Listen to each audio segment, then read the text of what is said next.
Napakaswerte ng aming barangay dahil mayroon ditong nagtayo ng TESDA School. GRS nga pala ang pangalan ng school, Julius Rose Satoros. Dito nga pala ito sa Barrio 9 Malaya, Banga, South Cotabato. Nakakatuwa lang kasi hindi na namin kailangan pumunta ng malayo upang kumuha ng NC2. Dito lang sa aming barangay at malapit lang ito sa bahay. Nakakatuwa at nakaka-inspired kasi nga po, batch 5 na kami sa school na ito. So ibig sabihin marami na pala talagang napag-graduate sa school na ito. Nakakatuwa naman kasi lahat kami ay nakapasa. Kaya nakagraduate kaming lahat. Maraming natuwa sa batch namin dahil mayroon daw itong unity at teamwork. Natuwa naman ang aming school director na si Ma'am Rose dahil best effort talaga ang aming program. Ginawa talaga namin lahat-lahat para maging masaya at mag-enjoy. Lalong-lalo na pagdating sa aming mga intermission number at mga pagkain. Sobrang nabusog talaga kami at sinigurado namin na happy ang lahat bago uuwi. Talagang in-enjoy namin ang araw na yun. Kaya sinulit talaga namin ang araw na yun na walang killjoy at saka kailangan mag-enjoy ang lahat. Kaya grabe ang effort ng aking mga kabatch. Sobrang saya ko talaga sa aking mga classmates dahil hindi nila ako pinabayaan bilang kanilang presidente. Talagang tinulungan nila ako sa lahat ng bagay simula sa paggawa ng program, decoration, food preparation, sound preparation at saka lahat-lahat ng bagay. Kaya talagang natapos ang aming graduation ng matiwasay at masaya. The best management vegetable in C2. I now hereby confirm you as graduates. Mabuhay and congratulations. Distribution of certificate.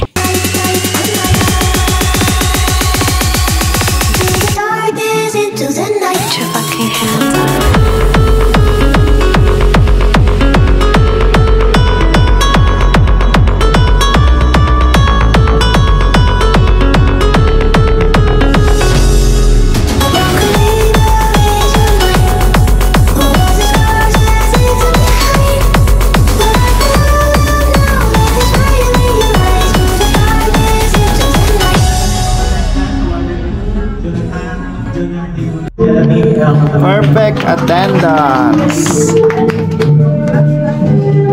Certificate of attendance awarded to Marianos Arnold. Last, perfect attendance awarded to Annalisa T. Marian. Congratulations to attendance.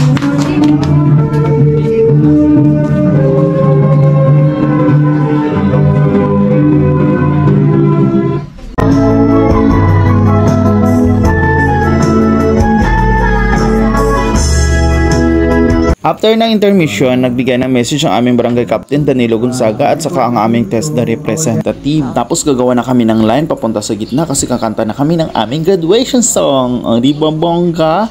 Mayroon pang instructor dyan. Oo, tingnan nyo. O, kailangan sumunod kayo sa presidente nyo. Kailangan maayos ang linya nyo dyan kasi papagalitan kayo. Stricto masyado yan. O, diba guys? Tingnan.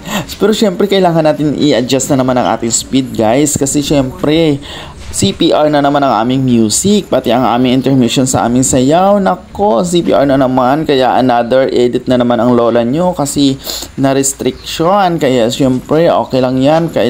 Importante makita nyo at saka tingnan nyo na maganda ang aming mga presentation kahit napakabilis ng speed kasi para hindi tayo ma-violation. So, enjoy watching guys. Thank you so much. Bye-bye.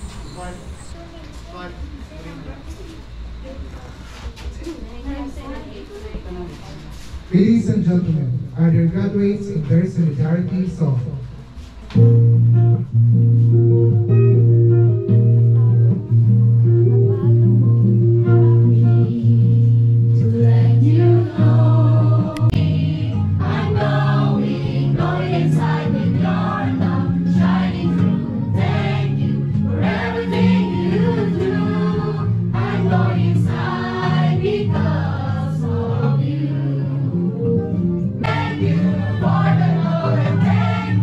For the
namang music, kaya sigurado akong CPR, kaya nag-voice over na naman ang lola nyo. Marami kami masyadong pagkain, kaya tingnan nyo. Sobrang nagbusog-busog talaga kami dyan at nag-i-enjoy. Ang saya-saya namin, hanggang gabi kaming kumain, di kami umuwi agad.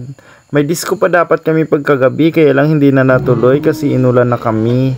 Lumipat na lang kami sa ibang lugar para magtagay-tagay dahil bawal dyan magtagay sa school. Thank you so much mga sponsors sa mga pagkain natin. Thank you sa mga nag-donate.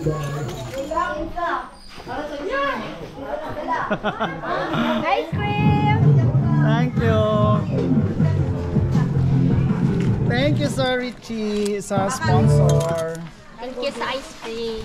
Sir, thank you so much sa ice cream. Yes, sir.